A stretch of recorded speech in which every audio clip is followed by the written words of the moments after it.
सूर का श्रृंगार निरूपण श्रृंगारिक संबंध भावना से उत्प्रोत है। सूर ने संयोग श्रृंगार में संबंध भावना का निर्वाह बहुत अच्छे ढंग से किया है। यह संबंध भावना प्रायः मुरली के संदर्भ में प्रदर्शित की गई है। मुरली के संबंध में गोपियों ने उसकी बड़ी निंदा की है और असूया संचारी के द्वारा अपनी तीव्र व्यंजना बड़े सुंदर ढंग से शब्दों में व्यक्त की है। आचार्य रामचंद्र शुक्ल ने भी इस संबंध में कहा है कि मुरली पर कही गई उक्तियाँ भी ध्यान देने योग्य हैं, क्योंकि उनसे प्रेम की सजीवता टपकती है। यह वह सजीवता है जो भरे हुए हृदय से छलक कर निर्जीव वस्तुओं पर भी अपना रंग चढ़ाती है। निर्जीव और जड़ मुरली भी गोपियों के साथ जुड़कर सजीव हो उठी। उन्हें ऐसा लगा कि श्री कृष्ण उनसे अधिक प्रेम इस मुरली से करते हैं, अतः वह खींच उठी। उनका अमर्ष संचारी मानस में संचरित हो गया और वे मुरली को खरी खोटी सुनाने लगे। मायरी मुरली अति गर्व काहू बदत नहीं, आज हरिमुख कमल देख पर्यो सुखराज। मुरली सचमुच गोपियों की सौत बन बैठी है और उसने कृष्ण को अपने वश में कर लिया। बेचारे कृष्ण मुरली के कारण नाना प्रकार के कष्ट झेलते रहते हैं, फिर भी मुरली उन्हें प्यारी है और वे उसे एक क्षण के लिए भी विलग नहीं करते। मुरली तव गोपाल ही भावती, सुनरी सखी जदपि नंदनंदन नाना भाति नचावती। राखती एक पाँव ठाढ़ो करी अति अधिकार जनावती, कोमल अंग आप आज्ञा गुरु कटि टेढ़ी भेज आवती। कृष्ण मुरली के ही आदेश से काम करते हैं। मुरली आज्ञा गुरु स्वरूप है। मुरली की आज्ञा से कृष्ण एक पैर से खड़े रहते हैं और कभी अपनी कमर टेढ़ी करके खड़े खड़े उसकी आज्ञा का पालन करते हैं। गोपियाँ अपनी सौत के ऐसे व्यवहार को कब तक सहन कर सकती हैं? अतः ऊब कर सब गोपियों ने एक सलाह की, श्री कृष्ण की मुरली को ही चुरा लिया जाए, सारा झंझट समाप्त हो जाएगा। सखी री मुरली लीजे चोर, जिन गोपाल कीनी अपने बस प्रीत सबन की तोर। वस्तुतः मुरली को अध्यात्म क्षेत्र में नाद ब्रह्म नाम से अभिहित किया गया है। नंददास ने इसे योग माया बताया है।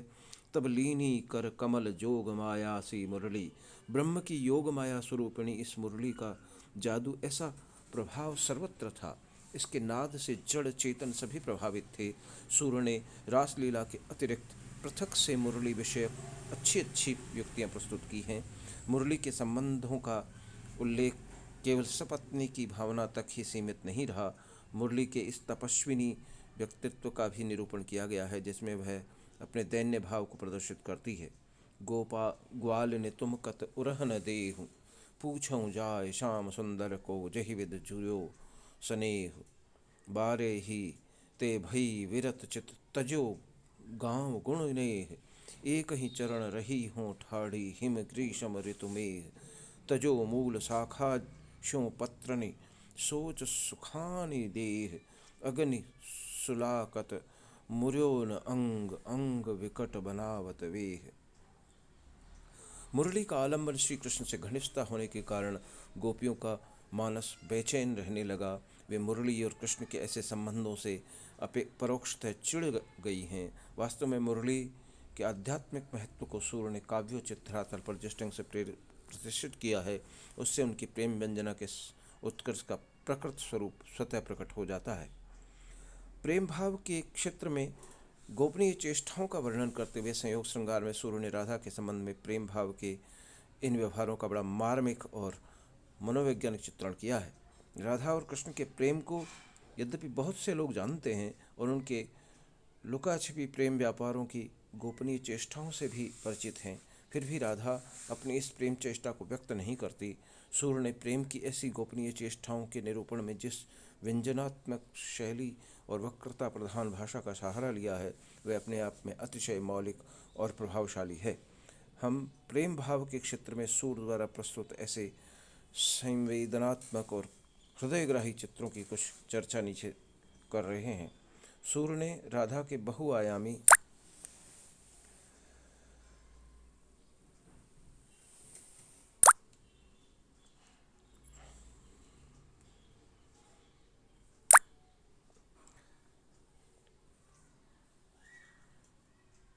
व्यक्तित्व का रेखांकन प्रेम के सहज धरातल पर किया है। वह सूर्य की ऐसी सौंदर्य और प्रेम की प्रतिमा है जिसमें उनकी काव्य प्रतिभा सिमट गई है। लगता है वह राधा के ही संवरने में सपीड़ित हो गई है, आगे नहीं बढ़ पा रही है।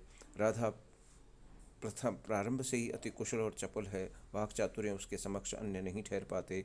उसकी वाणीगत भंगिमा और कथन की अनूठी शैली सबको विभूत कर लेती है।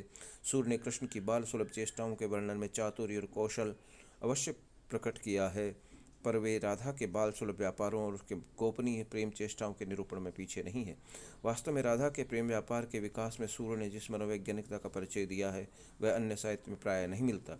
राधा के बचपन के भाव चित्रों और उनकी सहज चेष्टाओं को देखकर यह अनुमान किया जा सकता है कि वह किस ढंग की नारी है। राधा का कृष्ण से जब प्रथम मिलन हुआ उस समय वह कृष्ण के प्रेम पास में बंध गई और यशोदा के घर जाने लगी। एक दिन जब राधा यशोदा के यहाँ से लौटी तो उसकी माता पूछने लगी कि तू अब तक कहाँ थी? उसने तुम्हारे मस्तक पर तिलक लगाया और किसने तुम्हारे बालों में गूंथ कर मांग संवार दी? इस पर राधा ने कहा कि मैं तो नंद के आंगन में खेल रही थी। यशोदा ने मुझसे कहा कि यहाँ आओ। मुझे बुलाकर उन्होंने मेरी गोद में तिल और चावल भर दिए और ओढ़नी के साथ ही मुझे नई साड़ी भी दी। यशोदा ने पहले मेरा नाम पूछा, फिर बाबा का नाम पूछा और तुम्हारा नाम पूछा। नाम जान लेने पर हंसकर दोनों को गालियां दी। पुनः उन्होंने मेरी ओर देखा और उसके बाद अपने पुत्र की ओर देखा। देखकर सूर्य से गोद फैलाकर कुछ मांगा। बूझत जननी कहाँ होती प्यारी, किन तेरे भाल तिलक रच कीनो, कही कच गूंथ गूंद मांग सिर पारी, खेलत रही नंद के आंगन, जसुमति कही कुंवारी भा आरी, तिल चंवरी गोद भरि दीनी, फरिया दई फार नवसारी, मेरो नाम बूझ बाबा को, तेरो बूझ दई हंसिगारी, मो तन चिते चिते ढोटा तनो, कछु सविता सो गोद वसारी। यह चित्र राधा के बचपन का है। सभी प्रेमावस्था के सभी मर्मों को वह जानती है। धीरे धीरे वह प्रेम की गोपनीय चेष्टाओं को जानने लगी और कृष्ण के प्रति उसका आकर्षण अपेक्षाकृत बढ़ने लगा। उसकी सबसे बड़ी विशेषता यह है कि वह अन्य गोपियों की तुलना में कृष्ण की प्रकृत प्रतिमा और अनुरागिनी है। क्यों, स्वयं गोपियां भी उसके संबंध में कह उठती हैं, राधा परम निर्मल नार। अब राधा सयानी हो गई और अपने गुप्त प्रेम को प्रकट नहीं करना चाहती। सखियां जब पूछती हैं तो उन्हें संतोषजनक उत्तर नहीं देती। यही नहीं, उनके समक्ष वह बिल्कुल अज्ञानी सदृश हो जाती हैं। सखियां राधा की इस चालाकी को ताड़ गई और कहने लगी, सुनहु सखी राधा की बातें, मोसों कहत श्याम है कैसे, ऐसे मिलई घातें, की गोरे की कारे रंग, हरि की जौवन की भोरे, की यही गांव बसंत की अनतहि, दिनन बहुत की थोरे।